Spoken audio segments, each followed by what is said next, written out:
Beritakanlah firman, siap sedialah baik atau tidak baik waktunya. Shalom, puji Tuhan, karena Tuhan kita boleh ada lagi dalam renungan harian di hari ini.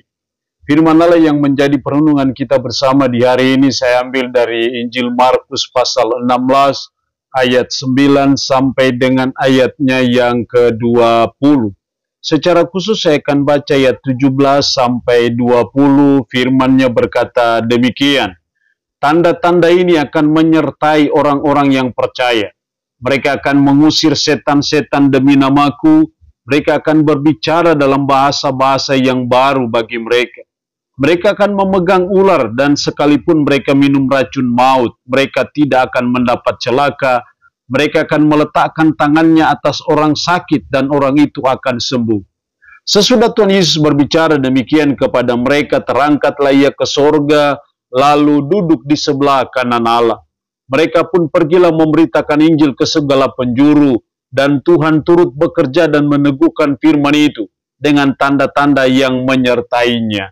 Demikian sabda firman-Nya hari ini yang mengajar dan menasihati kita memaknai kenaikan Kristus ke sorga. Ketika berapa hari ke depan kita akan memperingati hari yang sangat penting, sangat bersejarah karena itu menunjuk kepada suatu klimaks dari karya penyelamatan Kristus bagi kita manusia berdosa ketika Kristus menyelesaikan apa yang menjadi tugasnya dan dia naik ke sorga. Makanya dalam ayat 19 berkata sesudah Tuhan Yesus berbicara demikian kepada mereka, terangkatlah ia ke sorga lalu duduk di sebelah kanan Allah. Jadi ketika Kristus terangkat ke sorga lalu duduk di sebelah kanan Allah. Sudah barang tentu duduk di sebelah kanan Allah itu bukan dipahami secara harafiah. Tapi kita harus memahami duduk di sebelah kanan Allah ini secara figuratif atau penggambaran. Bahwa ketika dia datang ke dalam dunia, dia membatasi segala keilahiannya, membatasi segala kemuliaannya, membatasi segala kemahaannya. Dan dia datang ke dalam dunia, dan ketika dia naik ke surga, dia kembali ke posisinya yang semula. Itulah yang dimaksud dengan duduk di sebelah kanan Allah. Nah, kalau kita berbicara mengenai memaknai kenaikan Kristus ke surga, gimana caranya kita memaknainya? Sehingga kenaikan Kristus di surga jangan hanya kita peringati sekedar hal yang biasa bahwa itu sudah tanggal merah, tanggal di mana kita memperingati kenaikan Kristus ke surga, tetapi hendaknya itu kita maknainya dalam hidup kita sebagai umat sehingga kenaikan Kristus itu memberi kesan yang sangat dalam hidup kita secara khusus dalam hubungan dengan pengiringan kita kepada Kristus. Jadi gimana caranya kita memaknai kenaikan Kristus ke surga itu? Saya melihat ada dua hal penting yang harus kita buat dalam memaknai kenaikan Kristus ke surga.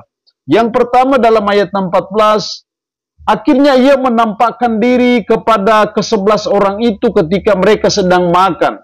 Dan ia mencela ketidakpercayaan dan kedegilan hati mereka, oleh karena mereka tidak percaya kepada orang-orang yang telah melihat dia sesudah kebangkitannya.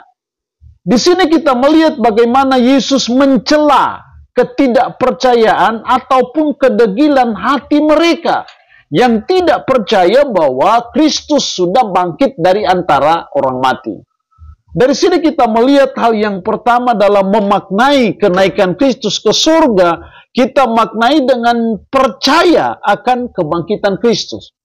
Karena kenaikan Kristus ke surga tidak mungkin dilepaskan dengan kebangkitan Kristus, dan kebangkitan Kristus tidak mungkin dilepaskan dengan kematiannya. Karena itu adalah suatu rangkaian, satu paket dari bagian dari karya penyelamatan Allah bagi kita manusia berdosa. Jadi ketika kita bicara kenaikan ke surga, pasti kita bicara kebangkitannya. Kalau kita bicara kebangkitannya, pasti kita bicara kematiannya. Dan ini semua hal yang harus kita pahami dan kita percayai dalam hidup kita sebagai umat, sebagai orang percaya.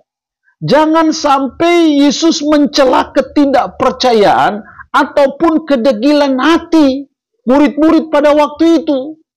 Tapi mari kita memaknai kenaikan Kristus ke surga dengan percaya bahwa Kristus sudah bangkit. Kalau dia bangkit berarti kita juga percaya bahwa dia sudah mati untuk menebus dosa kita.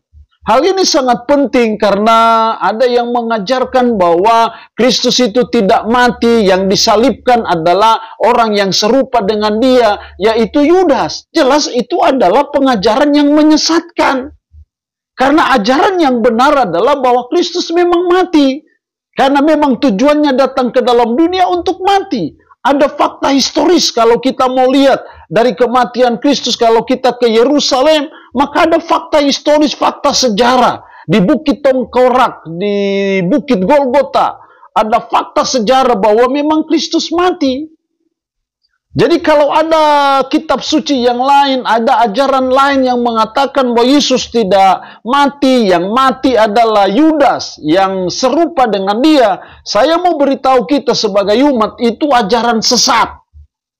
Jadi yang harus kita percayai adalah bahwa Yesus sudah mati, makanya dia bangkit. Kalau dia bangkit, akhirnya dia bisa naik ke surga. Dan itu yang beberapa hari ke depan kita akan rayakan kenaikannya ke surga. Jadi mari kita maknai itu dengan sungguh percaya. Jangan terpengaruh dengan ajaran-ajaran yang menyesatkan. Ajaran yang benar bahwa Kristus sudah bangkit, berarti dia sudah mati, makanya dia bisa naik ke surga. Itu harus kita percayai dalam hidup kita sebagai umat, sebagai orang percaya. Yang kedua, memaknai kenaikan Kristus ke surga ayat 15 sampai ayat 20. Lalu ia berkata kepada mereka, pergilah ke seluruh dunia, beritakanlah Injil kepada segala makhluk. Ada amanat, ada perintah. Dan murid-murid mentaati perintah itu, ayat 20. Mereka pun pergilah memberitakan Injil ke segala penjuru, dan Tuhan turut bekerja dan meneguhkan firman itu dengan tanda-tanda yang menyertainya. Dari sini saya melihat hal yang kedua, memaknai kenaikan Kristus ke surga dengan mentaati perintahnya. Jadi apa yang Kristus perintahkan, mari kita belajar untuk mentaatinya. Itulah cara kita memaknai kenaikan Kristus ke surga dengan mentaati perintah Kristus. Dalam konteks ayat ini yang perintah Kristus adalah beritakanlah Injil. Jadi memberitakan Injil kepada segala makhluk, memberitakan Injil ke segala penjuru, itu adalah tugas dan tanggung jawab yang didelegasikan Kristus kepada murid-muridnya. Dan murid-murid itu juga sudah mendelegasikannya kepada saudara dan saya. Sehingga kita sebagai umat yang percaya kepada dia, kita belajar untuk mentaati perintah Kristus itu, yaitu memberitakan Injil. Kita harus memberitakan Injil dengan kata-kata, itu secara verbal. Tapi kita memberitakan Injil juga dengan kelakuan kita, cara hidup kita. Kita bangun cara hidup yang baik supaya orang lain itu tertarik dengan Kristus, tertarik dengan iman kepada Kristus karena melihat cara hidup kita yang baik. Jadi kita harus melaksanakan taati perintah Kristus dalam memaknai kenaikan Kristus ke surga dengan memberitakan Injil dengan kata-kata ataupun perbuatan baik kita. Pertanyaannya adalah, sudahkah kita menunaikan perintah Kristus ini? Sudahkah kita mentaatinya? Dalam hidup kita itu menjadi evaluasi kita, menjadi perenungan kita dalam memaknai kenaikan Kristus ke surga. Dan itu hendaknya mendorong dan memotivasi kita untuk mentaati perintah Kristus. Allah yang punya firman ini memberkati kita dengan firman-Nya di hari ini. Amin. Mari kita berdoa. Puji syukur untuk kebenaran firman-Mu hari ini, yang mengajar dan menasihati kami memaknai kenaikan Kristus ke surga. Tolonglah kami supaya kami bisa memaknai kenaikan Kristus ke surga dengan percaya akan kebangkitan Kristus, dengan mentaati perintah Kristus itu.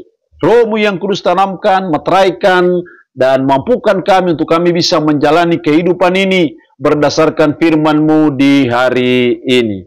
Hamba berdoa yang sakit dalam nama Yesus, Tuhan jamah sembuhkan dari sakit penyakit yang diderita. Berkat Tuhan bagi umat-Mu di hari ini. Dalam nama Tuhan Yesus Kristus kami berdoa. Amin. Shalom. Tuhan Yesus memberkati kita dengan firman-Nya di hari ini.